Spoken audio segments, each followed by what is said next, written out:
Hello everyone, good morning, good afternoon and good evening to all our friends tuning in from around the world.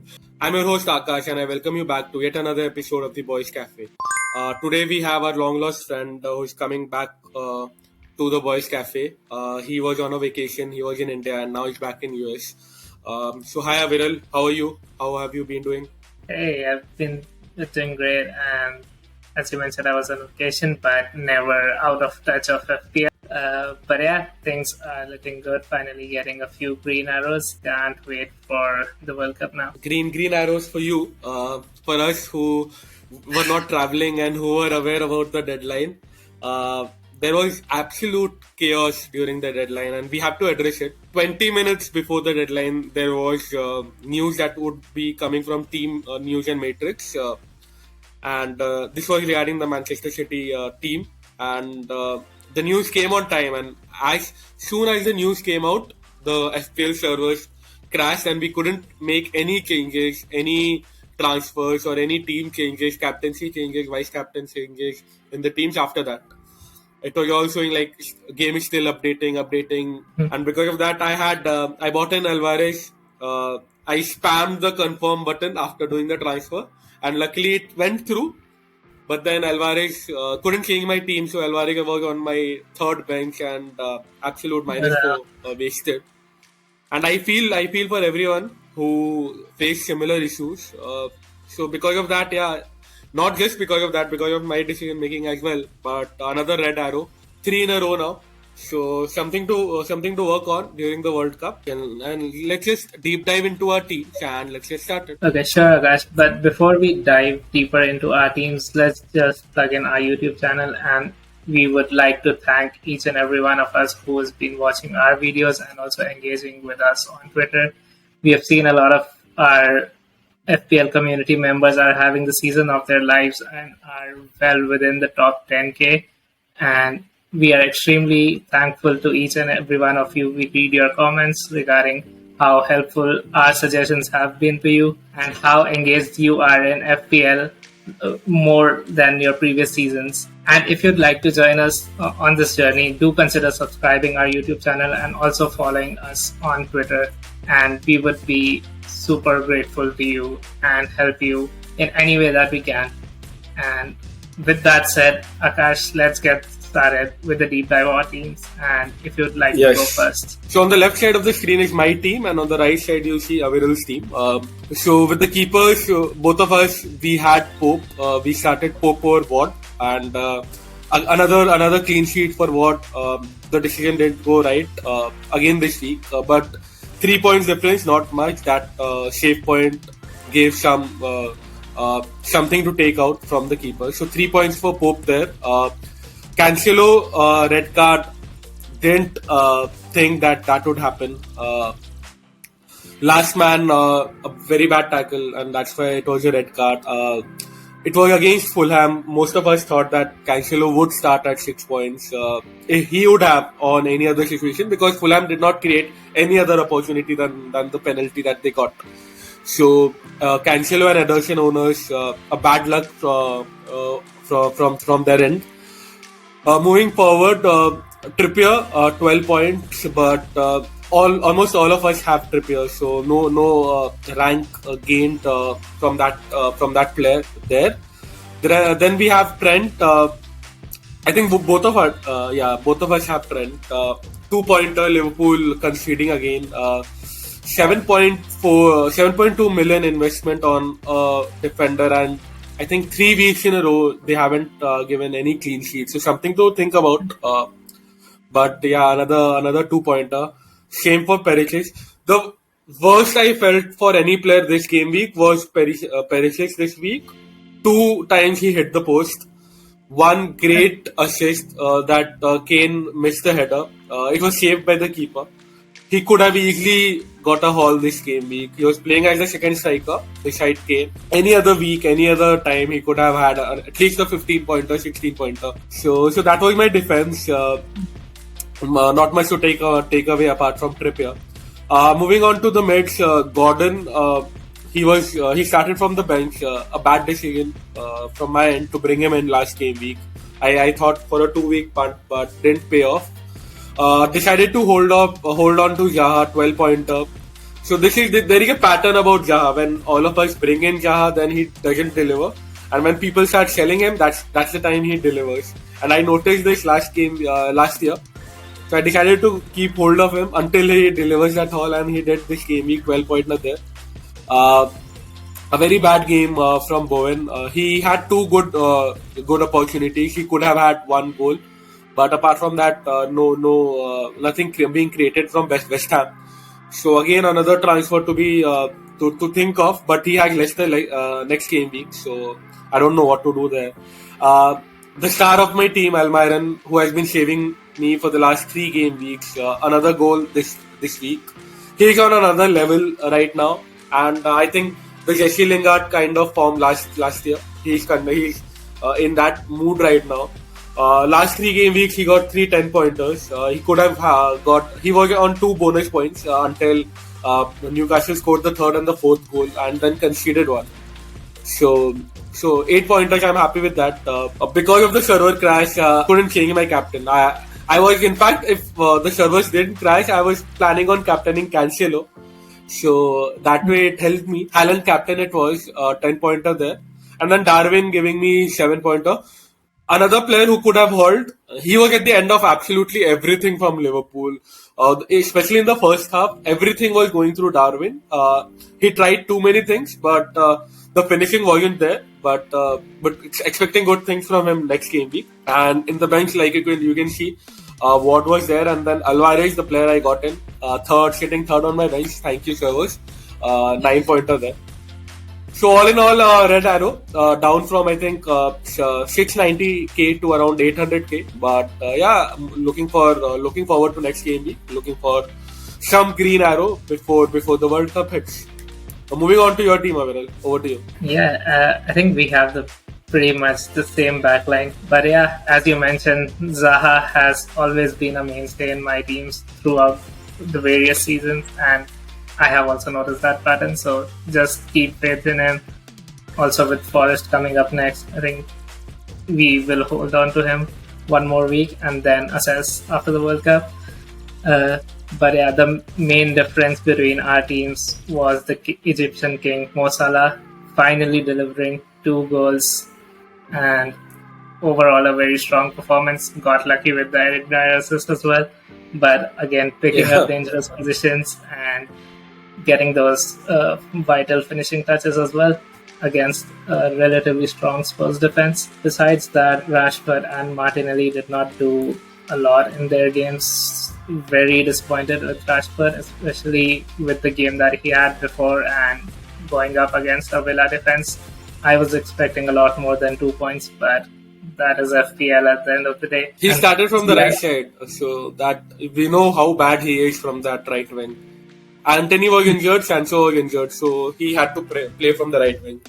Yeah, and I'm happy that Eric Ten Hag also said after the game that Rashford is doing great going from the left or through the middle, so I expect that he puts him in those positions in the future games. And yeah, as you mentioned, Haaland is the most obvious choice for captaincy, especially for people like me who were not pretty active during the deadline time this week. So a pretty safe bet, 10-point return, can't complain. And to cap it all off, Dominic Solanke again, a great budget option, delivering 6 points, and that is the overall roundup for me as well. Looking forward to the next one now. What are the transfers that you have in mind? Have you thought about it already? Because we have to do the transfers, like we can't leave it till the last moment. We don't want another server crash happening. Yeah, I'm still tinkering a bit.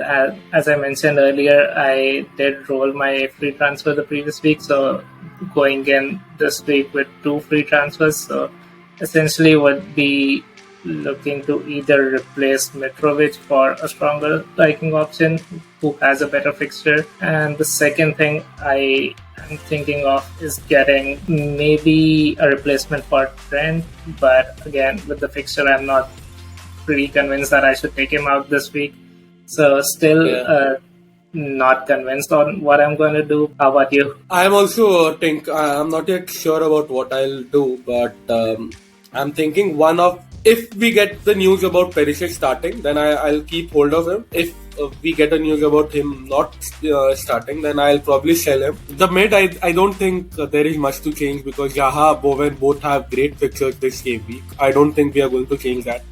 Even Martinelli is playing Wolves. I would keep him for that game week. Almiron has a tough game week, but the value that he has given me, I don't want to lose that value. So, still thinking about the changes, but another player to watch out for is Alvarez for me. I bought him for a 1-week punt, but absolutely wasted that. But if there are news that he doesn't start, then I might move on from him and then keep Perisic and use the free transfer or Alvarez. But still, these are the things that the first thoughts. Probably will decide what to do by Thursday when we release the Voice of the Boys plug. Probably I'll make it by Friday after the press conference. I won't wait until the team leaks. I don't want that heart attack just before the deadline again. It was really really bad. So yeah, I think that was about the teams. Let's move on to the games that we have for next week so that we can discuss a bit about the players that can be bought in and the captaincy options that we can have. Captaincy option, obviously, there would be one. The first game itself is Manchester City versus Brentford. Brentford have been conceding a lot of goals lately, and Manchester City are at the top of what they like to do. So, players to look out from would be the same, exactly the same like they were last game week. Ederson Cancelo will be playing against Brentford. The point to note here is that he got a 1-game suspension that he'll be serving in the Carabao Cup. Right. So he will be available for the game against Brentford, and automatically he comes in the players to target for City. So Ederson, Cancelo, KDB loves home games, so KDB would be there, and then Haaland will be there. He's now back, recovered from the injury, and he will be the automatic captaincy choice as well. Anything apart from them, Aviral? Is this the correct time to back the early fixture? Okay, let's discuss which are the other options that we have for captaincy alongside, and then captaincy we can keep it for last. The next game is Liverpool versus Southampton. Liverpool at home also, and Liverpool have been another team at home, and in away games they haven't been that good. So, and Southampton have sacked their manager. So, what are you expecting here? Yeah, I'm heavily backing on Salah this time, and would also be, again, as I mentioned just a few minutes ago, I am on the fence for Trent. So, just considering the fixture, I think I'm going to start him and just hope that he finally gets those attacking returns and Liverpool also keep a clean sheet. So, fingers crossed for that. Any expectations from you regarding Darwin Núñez? I was really hopeful of a return against Spurs for Darwin, and the performance was good. Like I said a few minutes back as well, he got the opportunity, just the finishing was not there. And Southampton's defense hasn't been looking good in the last. Even if the manager is sacked, there might be a few tweaks in and around, but I don't see much difference in their defense. So I'm expecting a goal at least from Darwin. Apart from that, like you said, Salah will be the choice. If you don't have either Trent or Robertson, if you are looking for a 1-week punt, we would rather go for Robertson than going for Trent. Robertson was way more attacking from that left side. He was really attacking because Núñez was making those runs in the middle, right? He was making that. He was coming in the cutting back and then shooting from the center. So that gave Robertson the room to just run through the left flank, and he was getting a lot of opportunities. Moving on, Nottingham Forest versus Crystal Palace. We both are Zaha owners.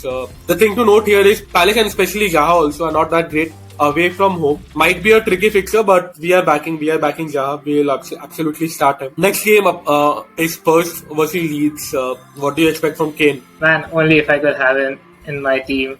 I am expecting big things from Spurs against Leeds, both from Kane as well as Perisic, especially in that new kind of role that Conte put him in. And also with Kulusevski coming back, I think the attack's looking even more stronger, and we are all aware of how leaky Leeds can be against the big teams. So definitely one to look out for your attacking options. And if you're looking for a 1-week punt, I'm not against going for Bentancur because Leeds concede a lot of goals to the running midfielders.